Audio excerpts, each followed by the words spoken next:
Hi guys, I'm Amy Petrie. I'm the manager of managed services for the back office team of client services.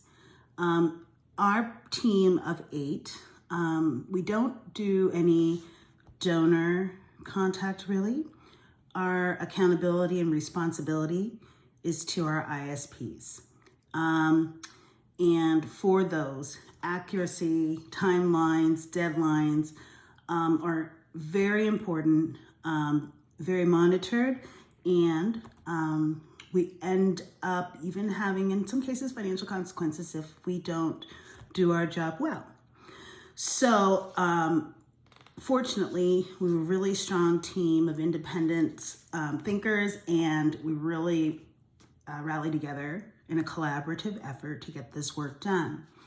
I'm here today to talk about motivation and basically to talk about what motivates me as a manager here at Wren. The first thing I did, being who I was, I looked up the meaning of motivation, and basically it is the reason or reasons that we behave or act in any specific way. I actually went through and did a motivation assessment. It was Leadership IQ, if any of you are interested. And I also did some research looking at an article. There's a group called Very Well, and there's an article they had out there about the types of motivation and what happens in motivation. So there's 3 components of it. There's activation. That's like what initiates and gets you to act or behave. The second is persistence.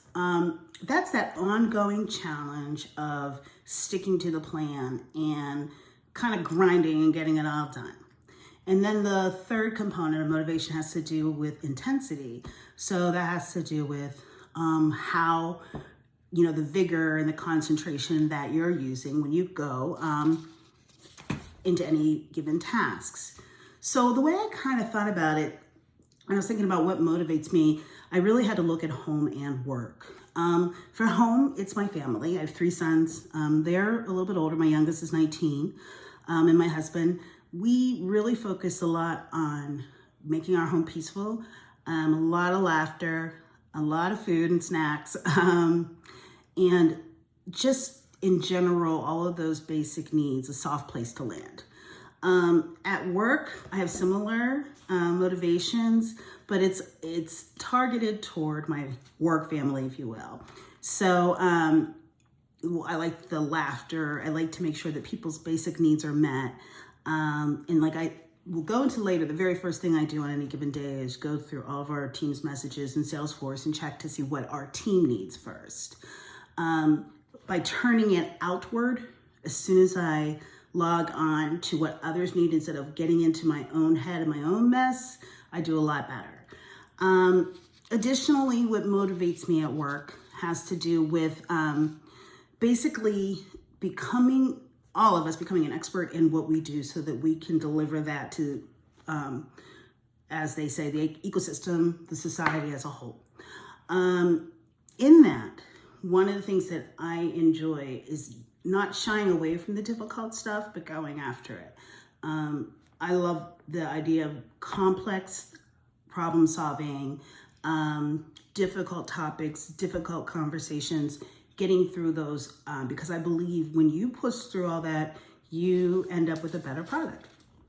So motivation is both intrinsic and extrinsic. I get mine mostly intrinsically, I would say. I get a lot of joy out of just seeing somebody else's life have a little relief, a little lift of anxiety, just because of some small task that I've done or that our team has done.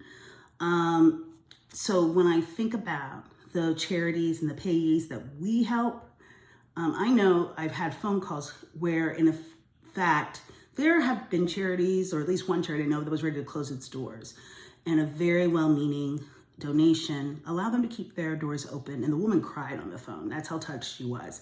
That, knowing that I can do some of that, be a small part of that, is extremely gratifying. So the intrinsic part, I get at home my hugs, my thank yous. Externally at work, what I try to do to motivate is to make sure that my team knows how incredibly talented and appreciated they are.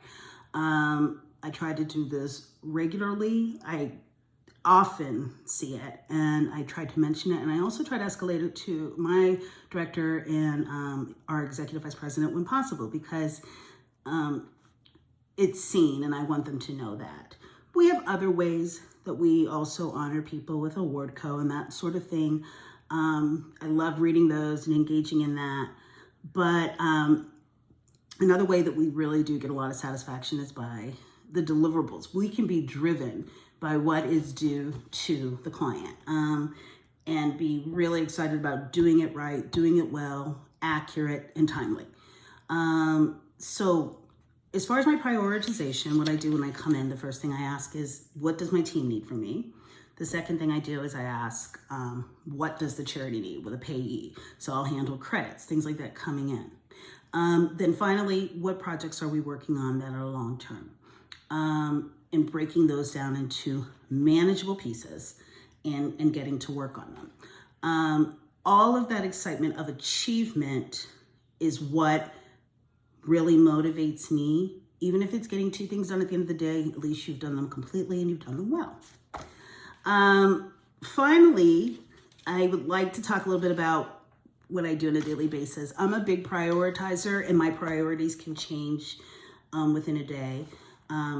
But what I do try to do is have 2 or 3 main ones and have them very tied to what my intrinsic goals are. So first things first, doing whatever is needed for the team. Secondly, doing whatever is needed to get checks, grants, ACHs out to the charities. And finally, doing the reporting and the things that the client needs so they continue doing their good work. I do get anxious. I do get stressed. And when I do, I live in Virginia. The weather's pretty nice. I spend a lot of time, like I will walk outside. I will walk around the neighborhood. If one of the people in my family is available, sometimes I'll engage in a quick chat with them just to laugh about something, talk about sports, take the deep breath to completely disconnect. And then when I come back, I take a deep breath and I'm ready to go. So that's just a little bit of how I operate. I want you guys to have an awesome Monday as we are in the heart of giving season. Take care of yourself, be kind to yourself, and know that you are truly special. Thanks.